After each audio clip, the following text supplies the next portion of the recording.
Fala pessoal, beleza? Vamos dar aqui continuidade nas nossas aulas sobre o sistema imunológico, beleza? Hoje vai ser a nossa segunda aula. Então, antes de começar, eu vou fazer só aquela abertura comum que eu já fiz na última aula, mas só reforçar que o intuito dessa minha aula é ajudar vocês diretamente, às vezes com pontos mais específicos, de dúvida. Então, o foco dessa aula é ser mais uma aula de revisão. Apesar de que eu vou dar um panorama bem geral e interessante sobre o tema, é muito importante também que vocês vão ao livro, né? Como eu falei na última aula, enfim, gosto de repetir, é para vocês procurarem esse encontro pessoal mesmo com a verdade, né? Ali nos livros, estudando e tudo mais. Mas vamos aqui ao que interessa hoje. Então, primeiramente, bem-vindos, né, a todos. O tema da nossa segunda aula vai ser a imunidade adquirida, beleza? Vamos só pensar o seguinte, recapitulando a nossa última aula, tá? Que foi a primeira aula. Então, a gente tinha aquele bandido. Vou fazer aqui em miniatura, tá, pessoal? Porque eu já tinha desenhado aqui na última. Vou fazer aqui rapidinho.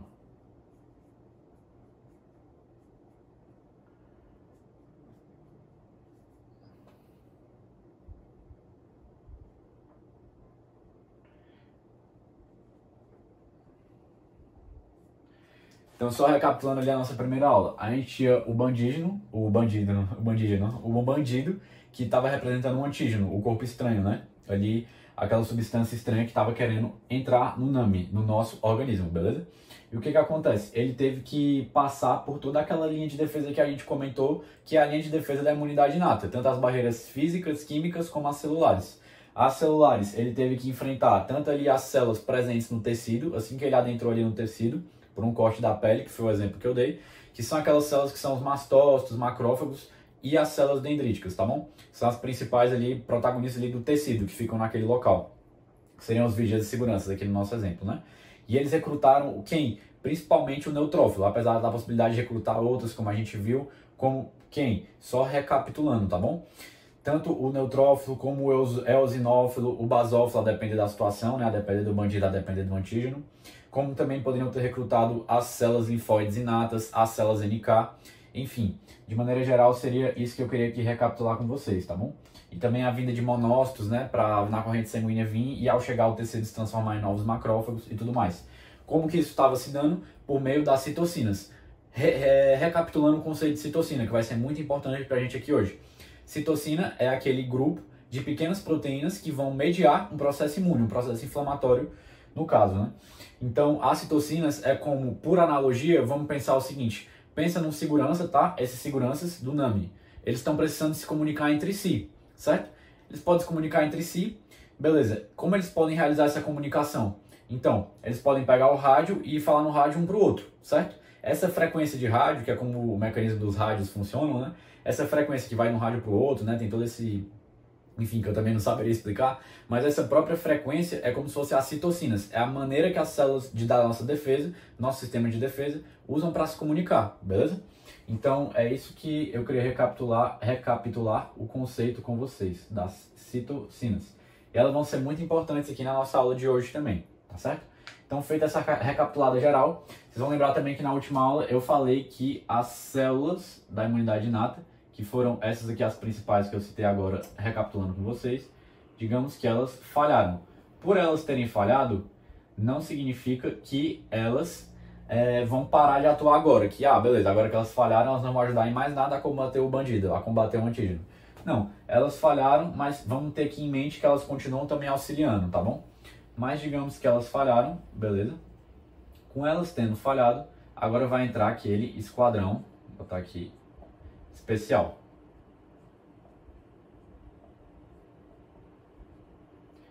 Esse esquadrão especial, se vocês viram a última aula, vocês vão lembrar que eu comentei que ele estava localizado em alguns locais específicos do NAMI, né?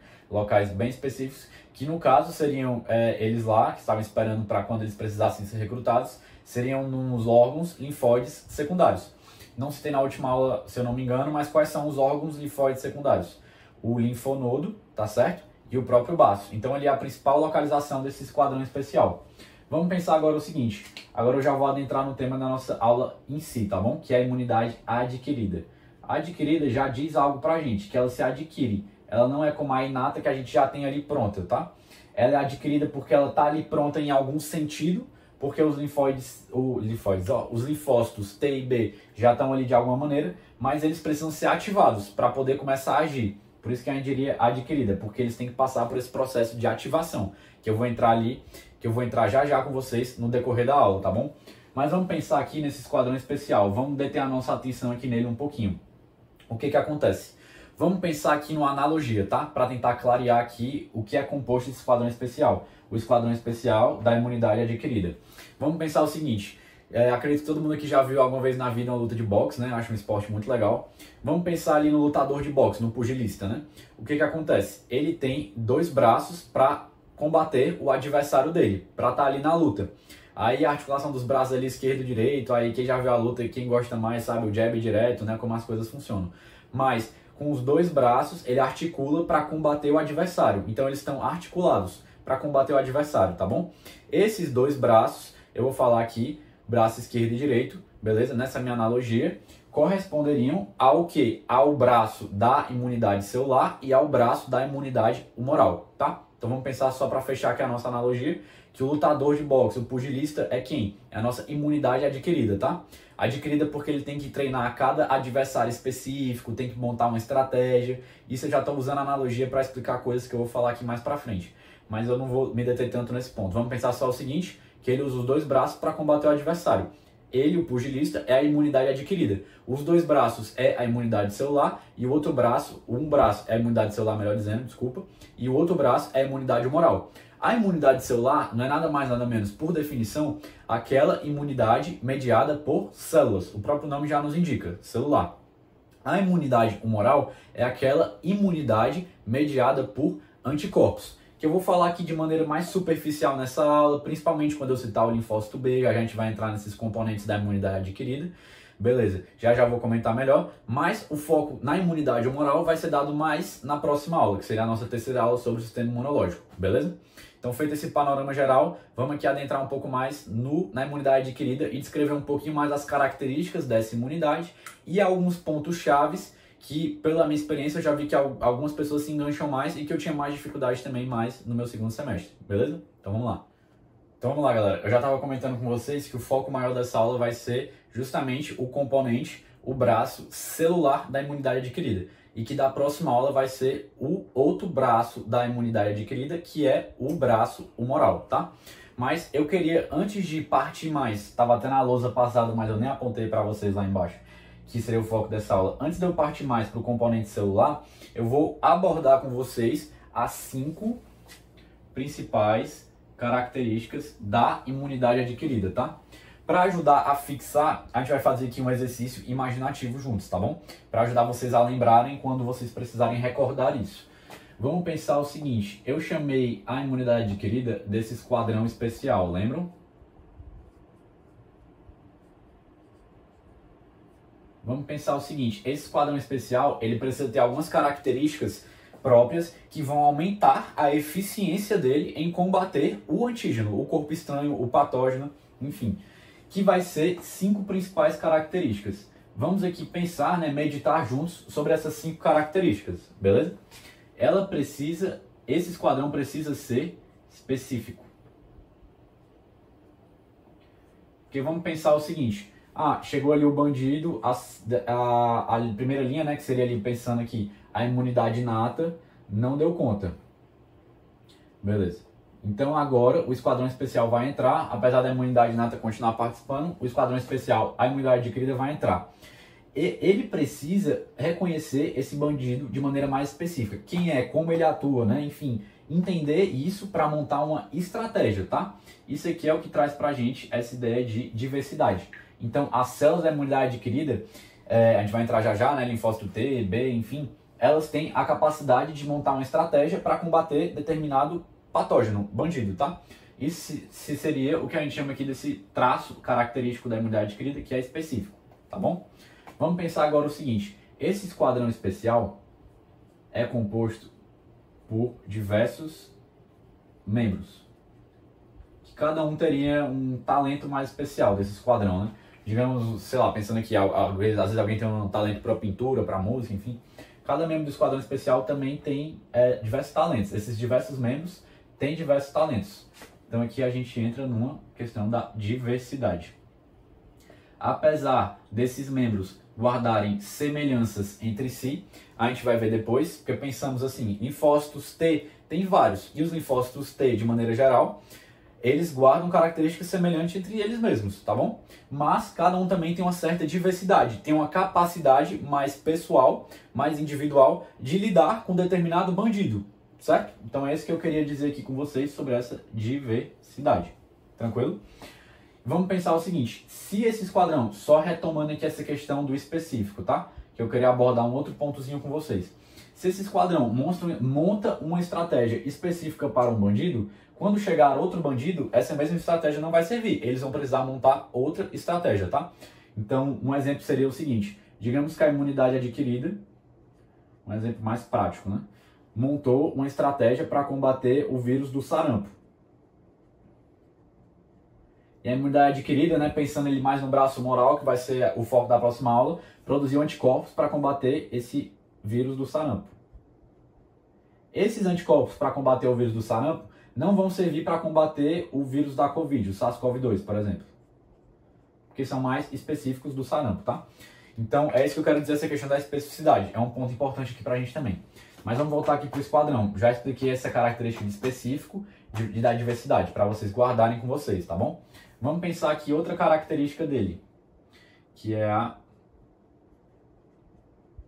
memória imunológica.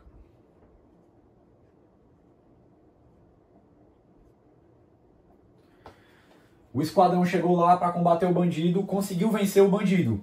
O que eles vão fazer agora? Eles vão deixar alguns membros desse esquadrão, alguns linfócitos T e B, para ficarem lá, tá? Ali rondando pela região, ficar ali no organismo, nos próprios tecidos. Isso eu vou abordar depois melhor com vocês, tá bom? Mas vai deixar algumas células de defesa, alguns membros desse esquadrão, para ficarem ali em determinadas regiões. Para quê? Para se o bandido retornar novamente, né, um muito parecido, ou seja, um mesmo vírus, alguma coisa assim, retornar novamente para atacar, já vai ter células de memória com a memória do que tinha acontecido para conseguir combater mais rápido. Porque, como eu falei, a estratégia já vai estar montada para aquele bandido específico, para aquele antígeno específico. Então, esse ponto aqui da memória imunológica é muito importante para a gente, beleza? Vamos pensar aqui em outra característica. Opa, vou botar aqui em cima. Autotolerância.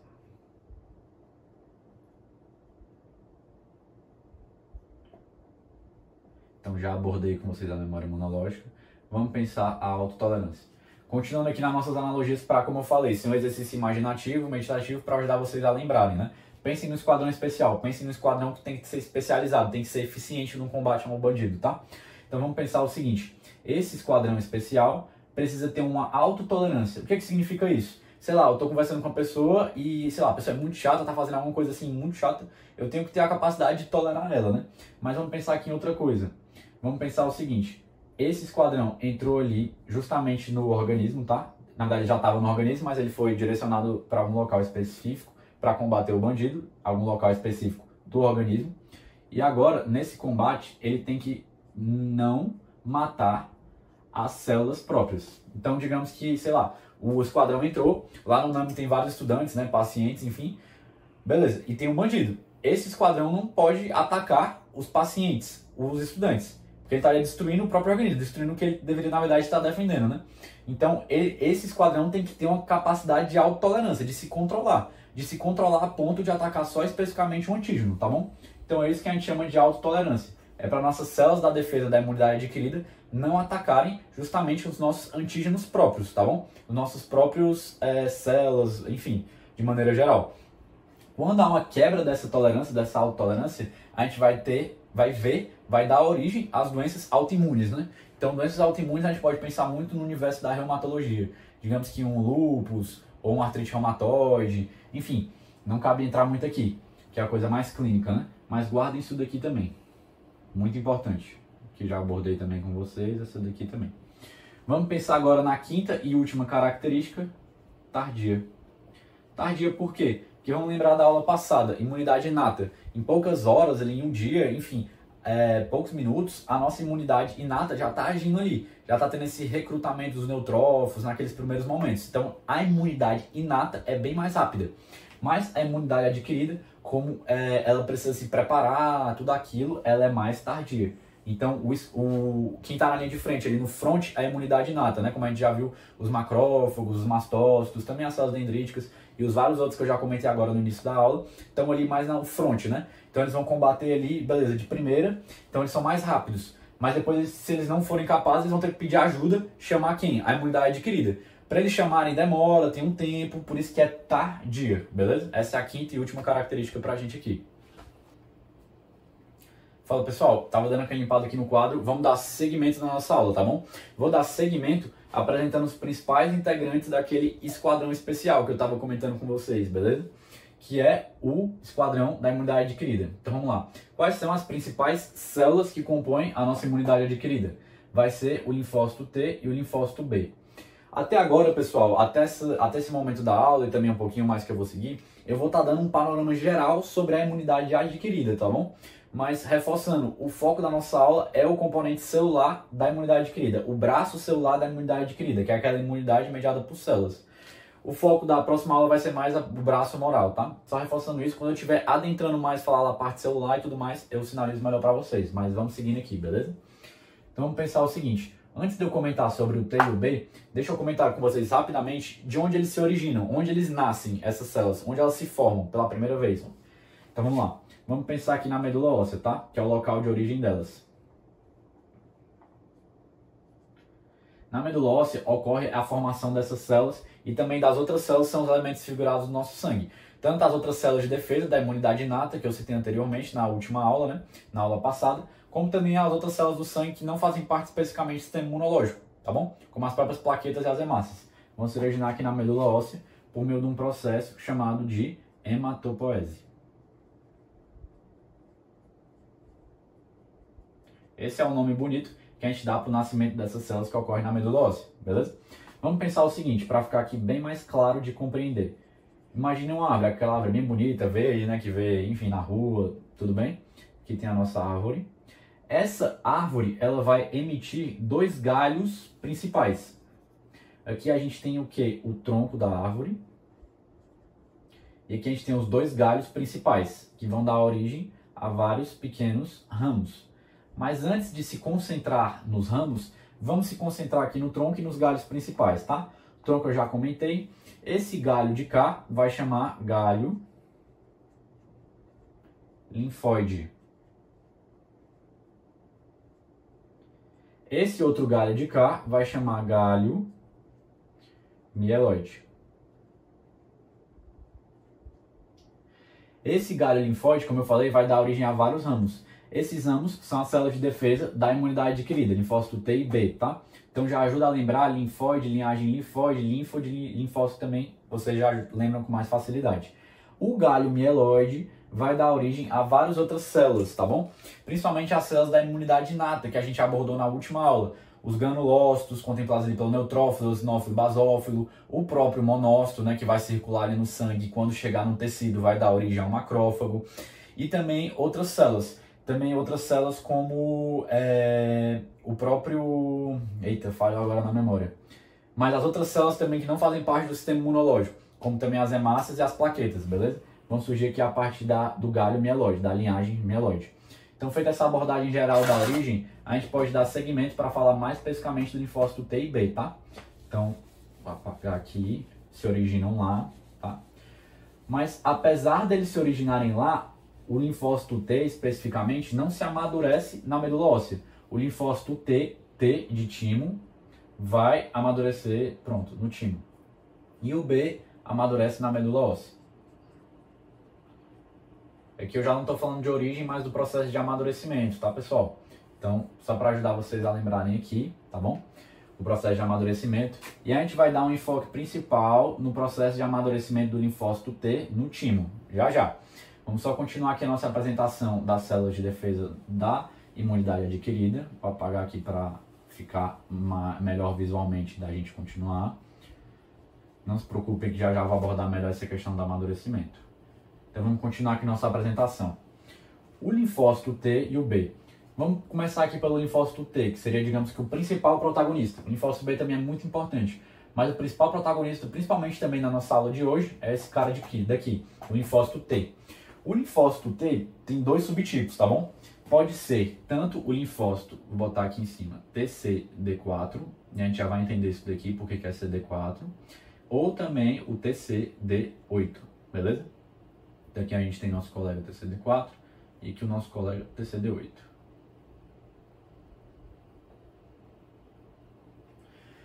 Então vamos lá, pessoal. TCD4, porque a molécula que ele encontra na superfície dele é uma molécula CD4, tá bom? Então, essa molécula aqui que ele encontra na superfície dele, essa molécula aqui que eu até apontei para vocês, é a molécula CD4. E esse positivo aqui significa que ela está presente. Presente aonde? Na membrana do linfócito TCD4, beleza?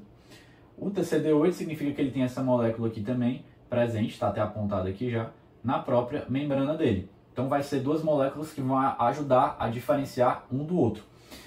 Isso aqui significa Cluster Differentiation. Então vai ser um conjunto de moléculas que os cientistas foram catalogando, ou seja, foram organizando, para ajudar a identificar não só o linfócito T e B, mas também várias outras células do nosso sistema imunológico. É como se fosse a impressão digital, que ajuda a identificar aquelas células. Apesar de que o CD4 não está presente só no linfócito T, mas também está presente em algumas células do sistema de defesa, mas isso é mais um detalhe específico. Mas o que importa aqui é o seguinte, TCD4 e TCD8. Esse aqui tem o CD4, esse aqui não tem, esse aqui tem o CD8, esse aqui não tem, tá? Então vai ajudar a diferenciar entre esses dois. Vamos agora continuar aqui. Dito esse nome aqui desse linfócito, TCD4, ele também pode ganhar um outro nome, auxiliar. Ou em inglês, como costumamos chamar, helper, né? De oferecer help, de oferecer ajuda. E o CD8 pode ganhar o nome de citotóxico. Ou seja, ele pode ser chamado ou de CD8 ou de citotóxico. Mesma coisa aqui, né? Ou de auxiliar ou de TCD4. Citotóxico. Então vamos aqui entender o porquê desse nome, porque vai ajudar a gente já a entender a função de cada um deles. Auxiliar, porque auxilia, ajuda. Quem? As outras células de defesa. Então vai auxiliar o macrófago, vai auxiliar, enfim, outras células. Mas a principal que eu queria me deter aqui com vocês é justamente o macrófago. E ele vai auxiliar depois que ele for ativado, todo um processo que a gente também vai entrar já. Mas vamos só entender isso aqui que vai ajudar a gente a entender a função. O citotóxico, tóxico de atacar, ataque, tá? Atacar quem? Células infectadas. Se vocês viram a minha última aula e vocês viram a minha abordagem sobre os principais mecanismos contra os vírus antivirais, né, que tem um papel muito importante de quem? Se vocês lembram, só revisando também, as células NK, Natural Killer, que fazem parte da imunidade inata. Lembra que eu falei que a Natural Killer se assemelha muito ao citotóxico? O mecanismo de ação da Natural Killer vai ser muito similar ao citotóxico, mas eu também vou reforçar aqui já o mecanismo do linfócito TCD8, do citotóxico, não se preocupem. E também, se vocês lembrarem da última aula, eu comentei, acho que brevemente, bem breve, sobre as células linfóides inatas, que também fazem da imunidade inata, né? O próprio nome já ajuda, linfóides inatas. E as linfóides inatas são muito similares ao TCD4, a esse tipo aqui específico. Então elas vão funcionar nesse mecanismo de auxiliar outras células de defesa. Como se dá esse auxílio? Mediante as citocinas, tá bom? Eu já revisei com vocês o significado delas. Então, beleza, eu fiz aqui essa apresentação geral, vou falar aqui brevemente do linfócito B, que vai ser o enfoque da nossa próxima aula. Mas aqui ele vai ser responsável principalmente pela imunidade humoral. Humoral, lembrando, mediada por anticorpos. Então, o linfócito B vai ser mais responsável justamente pela produção dos anticorpos. Ele vai produzir anticorpos quando ele passar pelo processo de ativação e se transformar no linfócito B ativado. Qual o nome do linfócito B ativado? Plasmócito. Esse plasmócito vai produzir os anticorpos. Plasmócito é o nome do linfócito B quando ativado, tá? Então essa é a apresentação geral aqui que eu queria fazer, introduzindo vocês aos principais integrantes da nossa imunidade adquirida, no nosso quadro especial. Olá, pessoal, eu estava aqui limpando o quadro e preparando para a gente dar seguimento na nossa aula de hoje, tá bom? No quadro passado, conversando com vocês, eu acabei de esquecer de apontar duas coisas muito importantes que tem no linfócito T e no B, tá?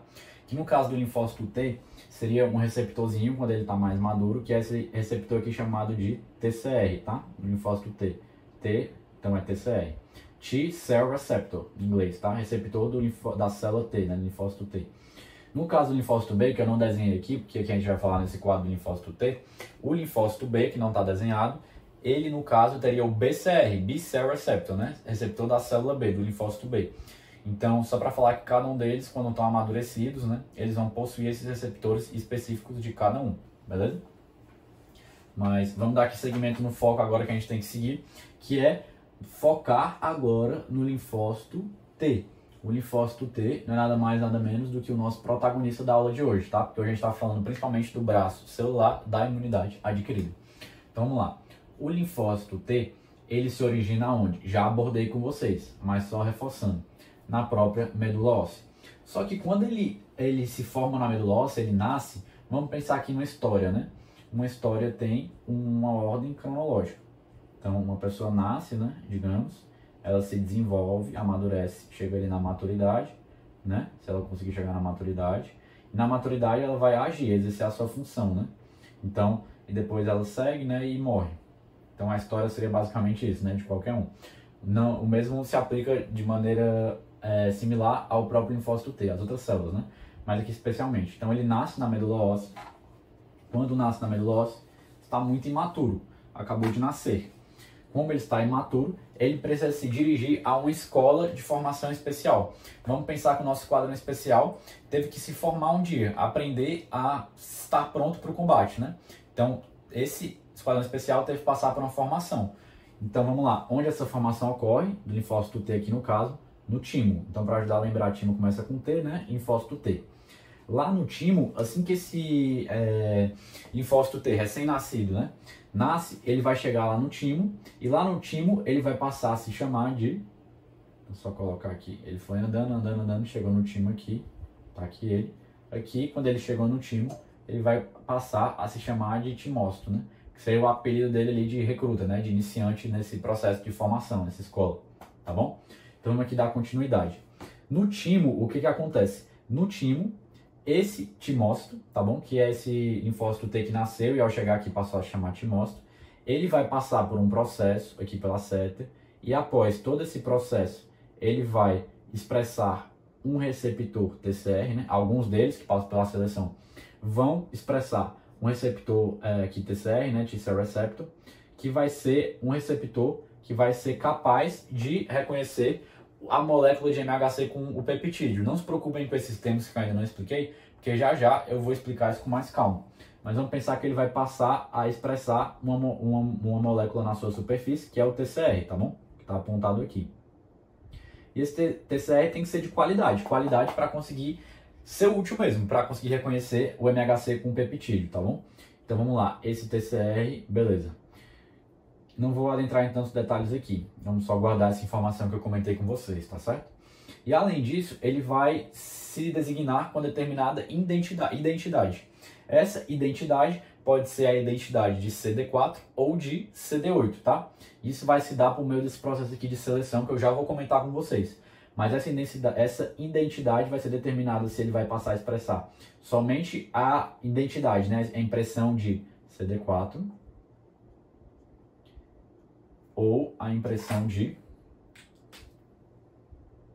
CD8. Se passar a expressar CD4, vai ser o que a gente chama do linfócito T auxiliar, que eu já comentei com vocês. Se passar a apresentar CD8, vai passar a se chamar de linfócito T citotóxico, que eu também já comentei com vocês agora há pouco, beleza? Então vamos entender como é que funciona esse processo aqui, principalmente de escolher quais são os timócitos.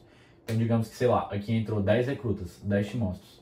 Daqui depois só saiu 2, um exemplo, só para ficar claro, né? 2 linfócitos T maduros, digamos que um CD4 e um CD8, por exemplo. Esses dois vão sair e vão passar a chamar linfócitos T maduros, mas linfócitos T maduros naive, né? Ou naive, ou linfócito virgem, né? Como vocês preferirem chamar. Então, isso aqui depois desses termos, já vou abordar também com vocês num momento mais oportuno. Vamos só focar aqui o seguinte, nesse processo aqui de amadurecimento que vai passar o linfócito T, tá bom? Então, dito tudo isso daqui, vamos agora pensar nesse processo aqui de seleção, tá? Vou apagar aqui a seta para ficar mais claro. Então, esse timócitozinho daqui, vou trazer ele aqui com vocês, ele vai passar por um processo de seleção. Esse processo de seleção, como eu já falei, ocorre no timo. O timo, vocês estão vendo provavelmente na histologia, também com os outros monitores, as monitoras, justamente que o timo se divide em lóbulos. E os próprios lóbulos se dividem em duas regiões. Cortical, uma região mais externa, e uma região mais interna, a região medular, a medula, tá? Daquele lóbulo. Então vamos pensar só o seguinte. A seleção positiva, que é a primeira seleção que vai acontecer com os timócitos, ocorre na região cortical. E a seleção negativa, que vai acontecer logo em seguida, em sequência, vai acontecer na região medular, tá bom? Vamos focar aqui agora por partes. Vamos focar aqui nossa atenção somente na seleção positiva. Não sei se vocês já viram, mas para trazer aqui uma analogia, aquele filme do Top Gun Maverick, né? Que é muito interessante. Vamos pensar o seguinte, não sei se vocês lembram, mas no filme são selecionados ali ao longo de todo o país, né, os Estados Unidos, os melhores pilotos para chegarem naquela escola e naquela escola passarem por uma segunda seleção para escolher só os principais mesmo, tá bom? Então digamos que chegou ali na escola 10 timócitos, na escola ali do Top Gun, né? Que foram, beleza, os 10 timócitos estão ali e naquela escola vão ser selecionados de novo na seleção negativa para sobrar somente esses dois aqui, digamos, tá bom? Então só uma analogia com o filme para ajudar vocês a lembrarem. Vamos dar aqui segmento, tá bom? Seleção positiva, região cortical. O que é isso? Vamos lá, pensar. Estamos ali no timo, vamos aproximando para onde? Para os lóbulos. Nos lóbulos, chegamos ali na região mais externa do lóbulo, na região cortical. Estamos ali olhando agora. A gente está olhando um processo que está acontecendo, a seleção positiva. Em que consiste esse processo? Vamos lá. Lá na região cortical, existem algumas células epiteliais, tá? Tímicas. Essas células vão exercer uma função que eu vou comentar depois mais para frente, mas já vou adiantar aqui que vai ser essencial para a gente entender. Essa função APC, são células APC, melhor dizendo, que tem a função de apresentar antígeno. Então, essas células epiteliais tímicas vão exercer a função de APCs, que são Antigen Presenting Cells, células apresentadoras de antígeno, tá bom? E elas vão apresentar antígenos para quem? Para os timócitos. Por quê? Para selecioná-los. Como assim? Vamos lá. Tá aqui uma célula epitelial tímica. Vou desenhar ela aqui assim. Essa célula epitelial tímica vai apresentar um peptídeo via molécula de MHC.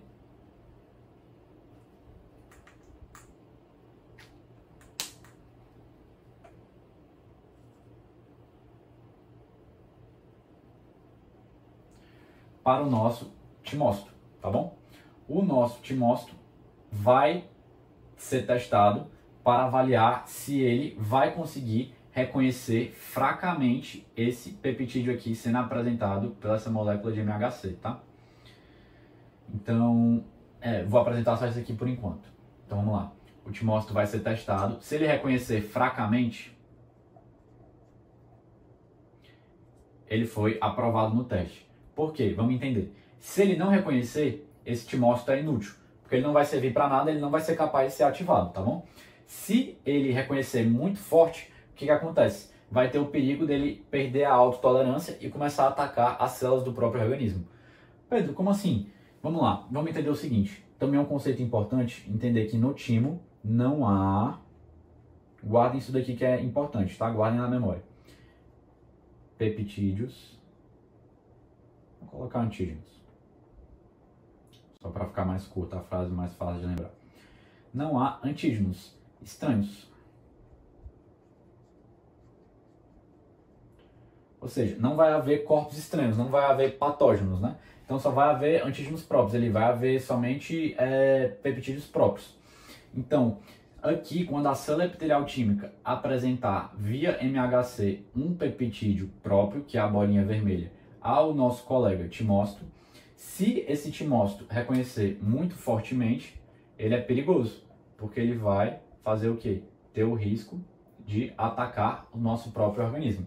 Mas se ele reconhecer nada, também ele é inútil, porque ele não consegue interagir com essa molécula de MHC que está apresentando para ele, tá bom, pessoal? Então, de maneira geral, isso seria a seleção positiva. As células epiteliais tímicas vão atuar também nesse processo de seleção positiva por meio de citocinas, né? Aí tem algumas que, enfim, é questão acho que mais de detalhe, mais IL-4, IL-7, enfim, algumas citocinas. Vamos aqui dar seguimento. Qual é o foco principal, antes de dar segmento, da seleção positiva? MHC. Tem tudo isso daqui, forte nada, mas vamos pensar o seguinte. Seleção positiva MHC. A seleção positiva vai selecionar aqueles timócitos capazes de reconhecer via MHC o peptídeo. Reconhecer de que maneira? Fracamente. Mas isso aqui de fraco, forte, nada, vamos pensar que o principal é o quê? MHC. Então, a seleção positiva vai selecionar os timócitos capazes de reconhecer MHC associado a um peptídeo. Pedro, está um pouco confuso essa questão do MHC com peptídeo. Calma que já vou explicar bem pausadamente o MHC, o peptídeo, como se forma, o que é isso. Mas guardem só o seguinte, o MHC seria essa moléculazinha aqui, carregando um peptídeo para apresentá-lo aqui, nesse caso específico, ao timócito, tá bom? Vamos agora avançar para a próxima etapa, que seria a seleção negativa. A seleção negativa, ocorrendo na região medular da onde? Do lóbulo, vai querer selecionar para a gente os linfócitos que têm autotolerância, ou seja, vai querer eliminar aqueles linfócitos perigosos. Então vamos lá, seleção negativa. No caso aqui agora, quem vai participar da seleção negativa não são mais as células epiteliais tímicas, mas sim, principalmente, macrófagos e células dendríticas, tá? Coloquei aqui só uma célula, mas entendam que ela pode estar representando esses dois tipos celulares, tá bom? Então vamos lá. Lá na seleção negativa, ocorrendo na região medular, vai chegar aqui um macrófago, uma célula dendrítica, e ele vai agora exercer essa função aqui que eu já tinha comentado com vocês, função de APC, de célula apresentadora de antígeno. Então vamos lá. Vai apresentar aqui via MHC, seja MHC1 ou MHC2. Já vou retomar aqui um ponto da seleção positiva com vocês. Mas vamos só entender o seguinte, com calma. Digamos que ele está apresentando aqui para um timócito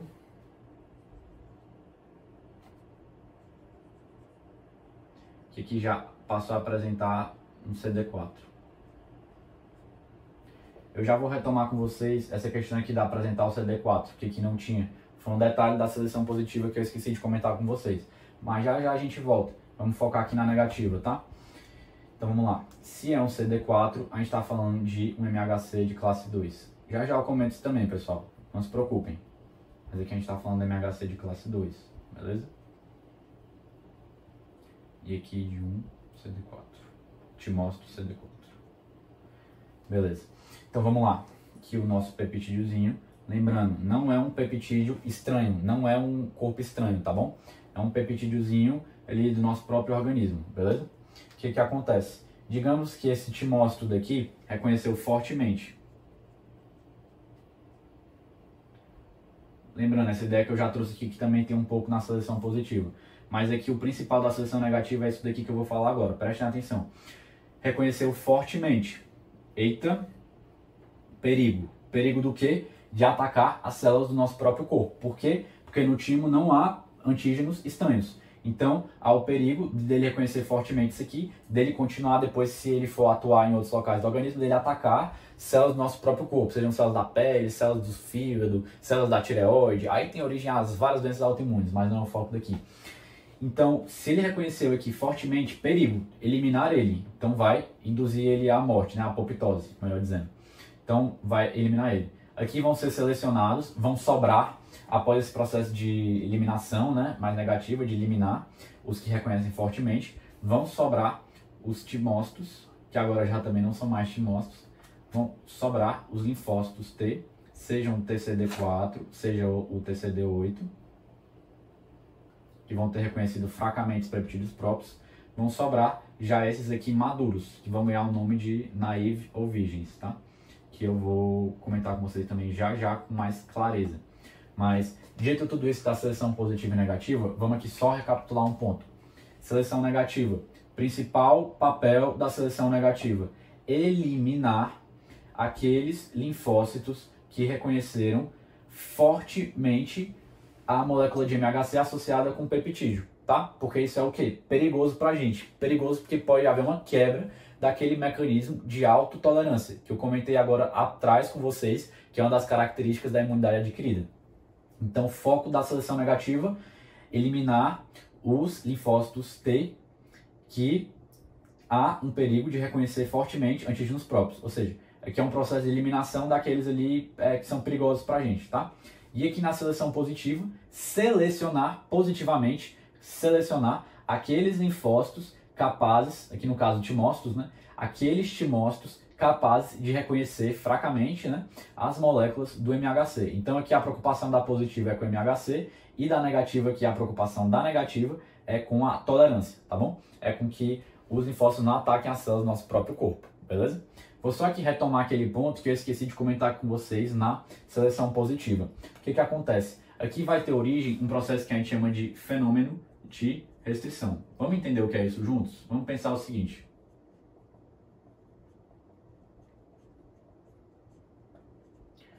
Pensar no exemplo prático, né? Quando, sei lá, a gente escolhe um curso que a gente vai fazer.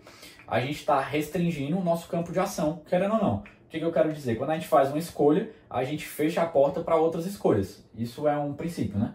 Então, digamos que eu escolhi medicina, beleza que eu posso fazer outro curso e tudo mais, mas digamos que eu meio que escolhi restringir meu campo de ação para uma coisa específica, a medicina. Então, aqui seria um fenômeno de restrição que vai acontecer nesse certo sentido. O que eu quero dizer? Quando aqui chega esse timócito, tá? Que vai ter todo esse processo aqui, eu já comentei com vocês, participar de células epiteliais químicas por meio da apresentação do antígeno, por meio de citocinas e tudo mais, enfim. No meio de todo esse processo, vai também ter esse fenômeno de restrição. O que significa isso?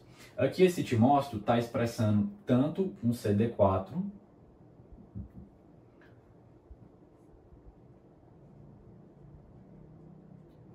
CD4 presente, está sendo expresso, como um CD8. CD8 presente, está sendo expresso. Por isso que esse timócito é chamado de... Tá ficando uma bagunça, pessoal, mas vamos lá. Duplo positivo, porque ele apresenta as duas moléculas, tá? Duplo positivo, aqui os dois positivos, tá? E ele vai sofrer um processo de restrição, fenômeno de restrição, que ele vai restringir o campo de ação dele. Ele vai ser escolhido ou para ser um CD4, um auxiliar, ou para ser um citotóxico, um CD8. Então, ele vai passar a expressar somente um. Aqui nesse exemplo da seleção negativa, eu tomei como exemplo o linfócito CD4, né? Então, ele passou a expressar somente o CD4, ou seja, ele já passou por esse fenômeno de restrição, tá?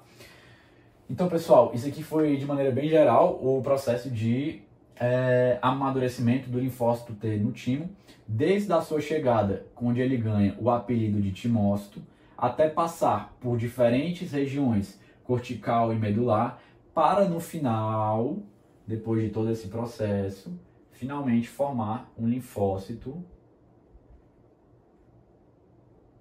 T, seja um TCD4, seja um TCD8, maduro. Porém, apesar de ser maduro, chama de virgem, ou naive, ou naive, né, como vocês preferirem chamar. Por quê? Por que ganha esse nome? Porque ele nunca entrou em contato com o corpo estranho, tá bom? Então é nessa ideia de não ter tido esse contato. Porque, recobrando esse princípio aqui muito importante que eu peço novamente que vocês guardem, porque no timo não há antígenos estranhos, não há corpos estranhos, beleza? Fala pessoal, vamos dar aqui seguimento na nossa aula, principalmente agora com a abordagem mais calma, mais esmiuçada de alguns conceitos que eu já abordei agora na aula, mas que podem não ter ficado claros, como moléculas de MHC, como é que isso funciona de maneira mais específica, como elas se formam, também como o linfócito T interage com as células apresentadoras de antígeno, tudo isso, tá? Então vamos aqui dar uma apresentação geral das células dendríticas e logo em seguida eu vou conversar com vocês sobre o processo de formação das moléculas de MHC. E melhor ainda, antes de fazer isso, eu vou explicar o que é uma molécula de MHC e tudo mais. Mas vamos só aqui apresentar de maneira geral, tá? Essa questão das células dendríticas. As células dendríticas, a gente já viu, são integrantes da imunidade inata, mas elas têm um papel essencial, importantíssimo aqui na imunidade adquirida pra gente. Por quê? Porque, como eu falei na aula passada, para quem não estava, eu vou repetir, a célula dendrítica é como aquela dupla. Então vamos lá, tu tá ali na faculdade, tu vai fazer um trabalho em equipe, em dupla, e tu já tem aquele amigo, poxa, que é teu parceirão, aquela amiga que já é tua parceira, aí vocês vão fazer ali aquele trabalho em dupla, beleza? E, poxa, tu é aquele cara que, pô, o trabalho só vai pra frente se tiver a tua dupla, tá bom? Então a célula dendrítica é essa parceira, essa grande dupla do linfócito T, beleza? Então vamos entender o seguinte. sem a célula dendrítica ou outra célula apresentadora de antígeno, tá? Mas como a célula dendrítica é a principal aqui nesse contexto, eu estou comentando mais sobre ela. Mas células apresentadoras de antígeno de maneira geral também poderiam estar aqui. Como ela é essa duplona, essa duplaça do linfócito T, sem uma célula apresentadora de antígeno, que no caso principalmente a célula dendrítica, o linfócito T se torna inútil sem ela.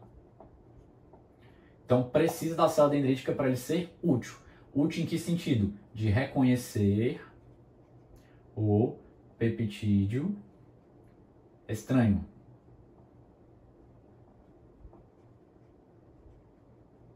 Tudo bem? Já já a gente vai entrar melhor nisso daqui. Como é que reconhece, como é que ela é ativada e tudo mais, tá? Então vamos só pensar o seguinte. Eu já abordei com vocês todo o processo de amadurecimento do linfócito T. Então vamos pensar aqui que já é um linfócito T maduro, tá bom? Aqui no seu estado de naive, né? Ou virgem, que costuma chamar. No sentido de que nunca entrou em contato com um corpo estranho. Então vamos lá. A célula dendrítica, desenhando ela daqui, pode, após um processo de fagocitose e tudo mais, ou de um processo citosólico, que eu vou comentar já já, não tenham pressa, ela pode expressar na sua membrana, tá bom? Na sua membrana celular, uma molécula de MHC, tá bom? Então ela pode expressar essa molécula de MHC junto de um antígeno. Deixa eu pegar aqui só o vermelho para ficar mais claro. Junto desse antígeno, desse corpo estranho daqui, tá? Vamos pensar aqui que é um corpo estranho. Então a molécula de MHC apareceu aqui junta, grudadinha. Então é como se eu estivesse segurando esse pincel aqui, tá? Então o meu braço aqui que eu emiti, eu sou justamente o quê? Essa célula dendrítica. Esse braço aqui que eu emiti é a molécula de MHC. Eu estou segurando um corpo estranho, um peptídeo, que é aqui o pincel vermelho, tá bom? Justamente aqui na analogia. Então vamos aqui dar segmento. Segurando para vamos botar assim, para apresentar, para mostrar esse pincel vermelho justamente para o linfócito T. Então vamos imaginar que um exercício imaginativo que tem outra pessoa aqui na minha frente. Eu estou aqui, ó, tô apresentando o pincel vermelho, o antígeno, para essa pessoa aqui na minha frente. Estou apresentando aqui para o linfócito T. Aqui, linfócito T, olha aqui, o antígeno e tudo mais, tá? Então aqui eu vou desenhar esse linfócito T. O linfócito T, depois de amadurecido, quando ele já está maduro, como a gente já viu, tem um receptor chamado de TCR, T-cell receptor, receptor da célula T, que esse TCR vai interagir com a molécula de MHC com o antígeno. Então eu estou aqui, molécula de MHC, estendendo o meu braço com o antígeno, o pincel vermelho na mão, para apresentá-lo para o linfócito T, e o linfócito T estende a outra mão dele para entender melhor justamente esse antígeno. Essa mão que o linfócito T estende é precisamente o TCR. Tá? Essa interação daqui, estendi o linfócito T, o TCR, essa interação daqui que está no quadro chama-se de primeiro sinal.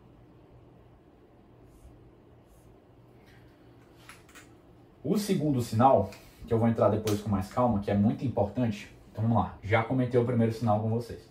O segundo sinal é o seguinte, após o primeiro sinal, o primeiro que ele acontece primeiro, vai ter em sequência o segundo sinal. O segundo sinal é o seguinte, o TCR vai passar a expressar uma molécula chamada de CD28 e a célula dendrítica, aqui nesse caso, vai passar a expressar a molécula P7. Essas duas moléculas vão interagir e essa interação entre o B7 e o CD28 é precisamente o segundo sinal. Então vamos pensar aqui o seguinte, deixa eu largar aqui alguns pincéis. Eu aqui sou a célula dendrítica, desse lado do quadro, imagine que é uma pessoa na minha frente. Estou aqui, estendi, molécula de MHC, tá bom? O meu braço é a molécula de MHC. Estendi, estou aqui com o antígeno na mão, que é esse pincel vermelho. Um corpo estranho, um peptídeo, melhor dizendo para ser mais preciso, um peptídeo estranho. Para apresentar para essa pessoa aqui da minha frente. A pessoa da minha frente, que é o linfócito T, ele vai precisamente estender o braço dele. O braço é o TCR. Quando ele estender o braço, imagine aqui estendendo, e começar a reconhecer esse antígeno, ele vai estender outro braço, porque ele tem dois braços. Vai estender o outro braço dessa pessoa, a pessoa vai estender o outro braço dela, melhor dizendo, e esse outro braço vai apertar aqui a minha mão, tá? Esse outro braço, no caso do linfócito T da outra pessoa, se chama de CD28. Esse meu outro braço aqui, da célula dendrítica, que eu vou estender para apertar a mão, chama-se de B7, tá? Então, para ficar bem didático, entender essa questão do primeiro e segundo sinal, beleza? E o que vai acontecer após o segundo sinal vai ser o que eu vou comentar melhor já já, tá? Esse aqui seria um processo que a gente chama de processo de ativação.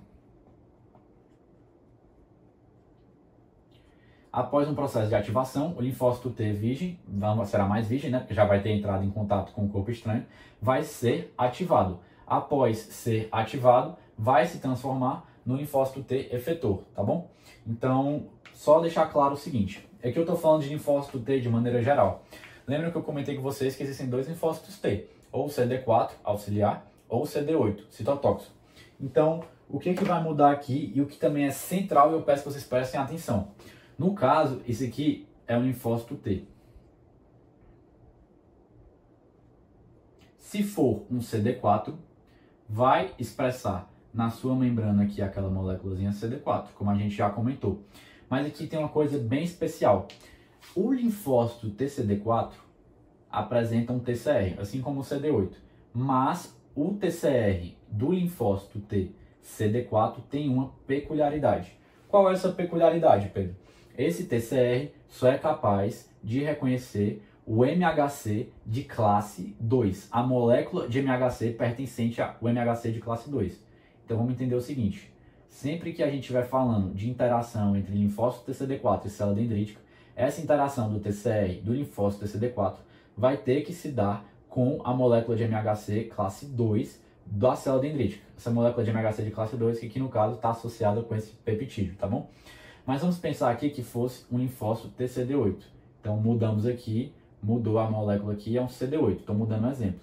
Então agora o CD8 ele é diferente. O TCR do CD8 tem uma peculiaridade. Que peculiaridade é essa, Pedro? A peculiaridade de só ser capaz de interagir com a molécula de MHC de classe 1 apresentando ali o antígeno, tá bom? O peptídeo, melhor dizendo, o peptídeo estranho. Então vamos entender o seguinte. Aqui a gente tem o complexo MHC, que a gente chama, que aqui a gente tem a molécula de MHC, peptídeo. Por que agora eu não estou falando muito mais antígeno estranho, corpo estranho, estou falando mais peptídeo? Porque vamos entender o seguinte, agora aqui pensando no linfócito T de maneira geral, o que acontece? O linfócito T só é capaz de reconhecer peptídeos. E esses peptídeos estão associados à molécula de MHC, tá bom? Vamos pensar aqui em outro exemplo, só para ficar claro para vocês, do linfócito B. O linfócito B pode reconhecer não só peptídeos, o linfócito B, mas também pode reconhecer moléculas de lipídicas, moléculas glicoproteicas, né, de carboidratos. E o linfócito B, aqui desenhar ele, que aqui seria o BCR, né, B-cell receptor. Esse BCR, que não é o TCR, que não é o linfócito T, esse BCR é capaz de interagir, como eu falei, ou com peptídeos, vou botar aqui PEP, tá? Ou com lipídios, né, moléculas lipídicas, carboidratos, etc. Ou seja, praticamente com tudo. E tem uma peculiaridade. Aqui vamos colocar que seja uma bactéria inteira, tá? Ele é capaz de interagir, o BCR. Deixa eu ampliar aqui, pessoal, senão vai ficar muito pequeno para vocês enxergarem. Ele é capaz de interagir com o corpo estranho, o patógeno, o antígeno, in natura. O que significa esse in natura? Que não precisa passar por todo um processamento. Se a gente pensa o seguinte, quando a gente fala no alimento in natura, né? Uma fruta que a gente pega ali da árvore, tá natural, não foi passado por um processamento, tá bom? Não é um alimento processado, é um alimento in natura. O mesmo princípio se aplica aqui. Ele é capaz de interagir com esse corpo estranho in natura, sem ter sido fagocitado, quebrado bonitinho, que seria o que aconteceria aqui. Ele é capaz de interagir diretamente, tá? Então, e também não só com peptídeos, mas qualquer outra parte desse corpo estranho. Só para diferenciar, colocar aqui um contraponto, né? Para ficar mais fácil de compreender aqui, que é o nosso foco, beleza? Agora vamos dar seguimento na nossa aula, só dar uma limpadinha aqui no quadro, de como se forma essa molécula de MHC e tudo mais, feita a nossa apresentação aqui mais geral. Depois que eu falar de como é que se forma essa molécula de MHC, eu vou comentar a vocês o que acontece depois dessa ativação, desse primeiro e segundo sinal, que eu acredito que já ficou bem claro. Fala pessoal, vamos dar aqui seguimento, tá? A nossa aula. Já falei para vocês, apareceram muitas palavras como MHC, MHC classe 1, classe 2 e tudo isso. Então eu vou querer esmiuçar um pouquinho mais essa parte com vocês, tá? Para ficar mais claro ainda. De como se formam a formação da molécula de MHC, tão importante para que o linfócito T possa funcionar corretamente. Melhor dizendo, para que ele possa ser ativado, tá bom? Vamos pensar o seguinte. Vamos primeiro aqui definir MHC, né? A sigla MHC significa Major Histocompatibility Complex, que é complexo principal de histocompatibilidade. Esse nome de histocompatibilidade, enfim, pode fazer sentido, pode não fazer tanto sentido pra gente aqui. Mas esse nome foi dado principalmente em relação ao fato dessas moléculas também estarem envolvidas não só no contexto do sistema imunológico, da apresentação do antígeno, mas também de estarem envolvidas num contexto de transplantes, tá? Então, essas moléculas também são muito estudadas para ver por que alguns transplantes há rejeição e outras não, né? Como é que isso se articula. Que não é o foco da nossa aula de hoje, tá? Então, isso é só para explicar o nome MHC para vocês. Mas aqui, o principal papel da molécula MHC que a gente está falando aqui, vai falar aqui hoje nessa aula, é de participar no processo de apresentação do antígeno. Especificamente na forma de peptídeo, tá? Quando a gente está falando aqui de MHC. Então vamos lá, só pegar aqui o apagador. Vou começar por partes. Vou primeiro falar da formação das moléculas do MHC de classe 2, tá? Por que de 2? Por que não do 1 primeiro, né? Vocês poderiam se perguntar. Porque a da classe 2 são as principais para a nossa aula de hoje. Porque vão interagir com o linfócito TCD4, que a gente vai deter um pouquinho mais a nossa atenção ao longo da aula, tá? Em relação ao MHC de classe 1, o TCD8 também é importante, vou falar já já, tá? Mas o principal aqui pra gente é essa formação aqui do MHC de classe 2, apesar de que eu vou comentar o de classe 1 depois. Então vamos lá. Como se dá essa formação? Essa formação se dá principalmente por meio de uma via, de um caminho, que é a via endocítica, que a gente chama. Endocítica. Vamos pensar o seguinte. Endo, dentro, trazer para dentro da célula, cítica de célula, tá bom? Vamos pensar o seguinte. Deixa eu desenhar aqui maior, porque eu vou precisar de mais espaço, tá? Pronto. Aqui nós temos a nossa velha e conhecida amiga, a célula dendrítica. Beleza? Essa célula dendrítica, ela vai reconhecer o patógeno, o corpo estranho, via diferentes receptores aqui na superfície dela. O receptor que eu dei na aula passada era o receptor de mannose. Vou colocar ele aqui novamente. Que vai reconhecer justamente uma das moléculas daquele grupo de PAMPs, que eu também comentei com vocês, que no caso da aula passada, e também que serve aqui, é a molécula de mannose. O próprio receptor de mannose, né, já indica isso. Mas também poderia ser outros receptores para reconhecer diferentes moléculas. Outro receptor muito conhecido poderia ser o receptor Toll-like, existem vários outros, tá bom? Mas eu vou usar aqui novamente o receptor de mannose, que eu acho que é o que fica mais fácil assim, de compreender. Aqui a gente tem o nosso corpo estranho, esse pedacinho aqui, essa molécula aqui que faz parte do grupo de PAMPs, é a molécula de mannose. Ela vai ser reconhecida aqui, vai ter essa interação aqui entre ela e o receptor de mannose. Vai acontecer novamente todo aquele processo de fagocitose. Então, se você não está muito familiarizado com o processo de fagocitose, dá uma passada novamente se você não viu, se você viu novamente, né? Se você não viu, olha a aula passada, a primeira aula, para ver melhor esse processo de fagocitose, tá? Tá bom? Mas vai ter esse processo de fagocitose e no processo de fagocitose a gente vai ter a formação lá no final desse processo do fagolisossomo. Coloquei aqui os 3 pontos para não ter que explicar novamente todo o processo, tá? Fagolisossomo. Opa! Fagolisossomo. Que é uma bolsa, uma vesícula, a gente pode pensar assim, contendo aqui, justamente depois da destruição, né, do corpo estranho, contendo pedacinhos dele, que aqui a gente vai focar nos pedacinhos que são os pedacinhos que são os peptídeos. Beleza. Aí eu comentei na aula passada que no processo de fagocitose essa bolsazinha poderia sofrer exocitose. Não sei se vocês lembram. Mas aqui, nesse processo todo da via endocítica, ela não vai sofrer endocitose. Perdão, desculpa, exocitose. Ela vai permanecer aqui para ter uma junção dos peptídeos que estão aqui dentro com as moléculas do MHC de classe 2. Então vamos entender o seguinte. Aqui dentro da célula, uma célula dendrítica, existe uma estrutura que eu vou desenhar aqui de maneira um pouco ilustrativa, né? Não muito correspondente com a realidade, mas que é o retículo endoplasmático rugoso, com várias bolinhas aqui que representam essa parte rugosa, tá? Essas bolinhas aqui estão representando essa estrutura mais rugosa, tá bom? No retículo endoplasmático rugoso vai se originar uma molécula do MHC de classe 2.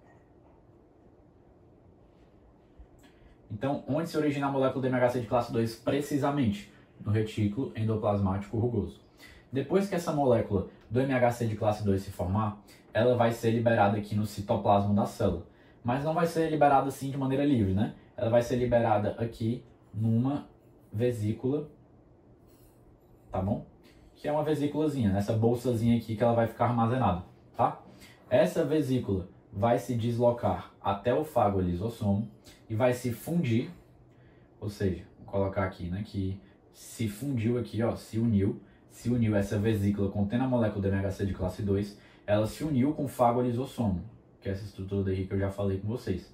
Após essa união, vai dar origem a uma nova bolsa contendo a molécula do MHC de classe 2. Vamos dar um zoom aqui nessa molécula do MHC de classe 2? Vamos dar um zoom aqui juntos. Que é uma molécula basicamente assim. Essa molécula também a gente poderia falar que ela tem diferentes regiões, região alfa, região beta, a depender se é MHC de classe 1 ou 2. Mas eu não vou focar tanto isso, que é uma parte mais específica, depois vocês podem procurar melhor nos livros, tá? Vamos só focar no seguinte, aqui tem essa molécula de MHC de classe 2. Quando ela está nessa vesículazinha aqui, depois que a gente deu esse zoom, ela está unida a uma estrutura que a gente vai chamar de cadeia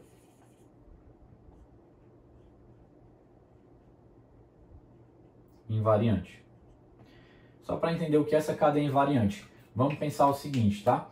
Aqui, essa cadeia invariante está ligada aqui nessa molécula de MHC de classe 2 para impedir que alguns peptídeos próprios aqui, que estão livres nessa vesículazinha, nessa bolsa, se liguem ao MHC de classe 2, impedindo que depois dessa fusão, esse MHC de classe 2, digamos que já estaria unido aqui, não se ligaria aos peptídeos estranhos. Só colocar aqui para não confundir, tá?